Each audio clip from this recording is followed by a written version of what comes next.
मैं Ram Niwas sir ideal matric study coaching centre पर मेरा सेंटर चल रहा है जो ग्रामीण बैंक के निकट। आज आप लोगों के बीच लेकर आए हैं फिजिक्स का पहला चैप्टर है प्रकाश का प्रवर्तन, जिसमें हम आप लोगों को बताए थे किरण पुंज के बारे में बताने जा रहे हैं। किरण पुंज क्या होता है, तो किरण पुंज के बारे में बताया था कि किरण पुंज जो होता है सीधी रेखा में गमन करते हैं। किरणों को समूह को ही किरण पुंज कहते हैं, जो सीधी रेखा में हमेशा गमन करती है।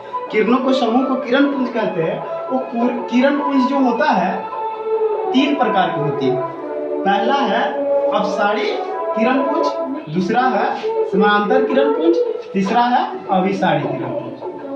तो आज बताएंगे कि अपसारी किरण पुंज क्या होता है, समांतर किरण पुंज क्या होता है और अभिसारी किरण पुंज क्या होता है। तो देखिए अपसारी किरण पुंज कहने का मतलब क्या होता है। अपसारी किरण पुंज कहने का मतलब वैसे किरण पुंज जिसमें प्रकाश की किरणें एक बिंदु स्रोत से निकलकर क्या करता है, प्रकाश की किरणें एक बिंदु स्रोत से निकलकर फैलती चली जाती है। एक बिंदु स्रोत से निकलकर क्या करती है, फैलती चली जाती है, तो उसे अभिसारी किरण पुंज कहते हैं। जैसे सपोर्ट दैट आप समझिए एक टॉर्च को मैं जब यूज करता हूं तो उससे जो प्रकाश की किरण पुंज निकलता है, तो जब जलाते हैं तो एक बिंदु स्रोत से होकर फैलती हुई चली जाती है। टॉर्च से निकलने वाले मैंने तो दे दिया हूं यहाँ पर एग्जांपल, टॉर्च से निकलती प्रकाश की किरणें जैसे ऐसे टॉर्च से निकलता है जो प्रकाश की किरणें ऐसे ही फैलता है, इस रूप में फैलती हुई चली जाती है। तो इसे मैं क्या कहूंगा, अपसारी किरण पुंज।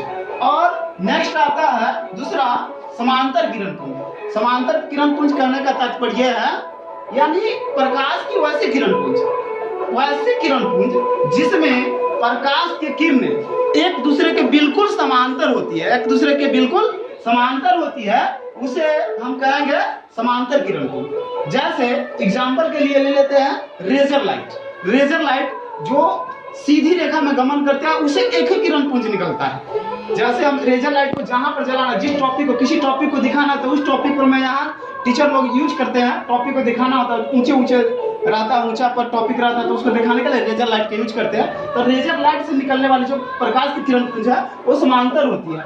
जैसे कि मैं डायग्राम बनाकर दिखा दो, इस रूप में चलती है, इस रूप में सीधी रेखा में गमन करती है, हो गया समांतर किरण पुंज। और नेक्स्ट है अभिसारी किरण पुंज। तो अभिसारी किरण पुंज कहने का मतलब क्या है, यानी वैसे किरण पुंज जिसमें प्रकाश के किरणें, वैसे किरण पुंज जिसमें प्रकाश की किरणें एक बिंदु पर आकर मिलती है या मिलती हुई प्रतीत होती है, मिलती है या मिलती हुई प्रतीत होती है, तो उसे हम क्या कहेंगे, अपसारी किरण पुंज, अभिसारी किरण पुंज कहेंगे। उसे अपसारी किरण पुंज कहेंगे जिसमें प्रकाश की किरणें एक बिंदु पर मिलती है या मिलती हुई प्रतीत होती है, तो उसे अपसारी किरण पुंज कहेंगे। जैसे उत्तल लेंस पर जो प्रकाश की किरणें, उत्तल लेंस को हम सूर्य के प्रकाश में जब रखते हैं तो उस पर प्रकाश की किरणें एक बिंदु पर आकर मिलती हुई प्रतीत होती है, मिलती है। इसी कारण से कभी कभी हम उसका यूज करेंगे, तो यूज करके आप लोग देख लीजिए, एक्सपेरिमेंट कीजिएगा कि क्या होता है।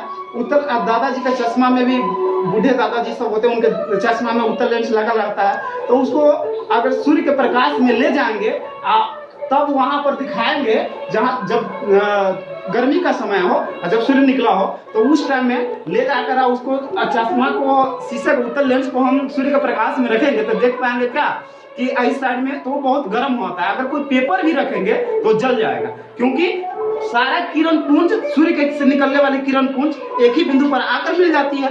एक बिंदु पर आकर, सूर्य तो आपका गोला है, तो वो वहां से जो किरण आकर मिलेगी तो क्या होगा, वो पेपर को जला देगी। तो यही है, आपको क्या हो गया, यहाँ पर देखिए एक बिंदु पर आकर, यानी बिंदु स्रोत पर आकर किरण पुंज यहाँ मिल रहा है। मान लो ये उत्तल लेंस है, इस पर आकर मिल रहा है, तो यहाँ पर अगर कोई पेपर रख दिया जाए तो वो क्या हो जाएगा, जल जाएगा, आग में परिणत हो जाएगा।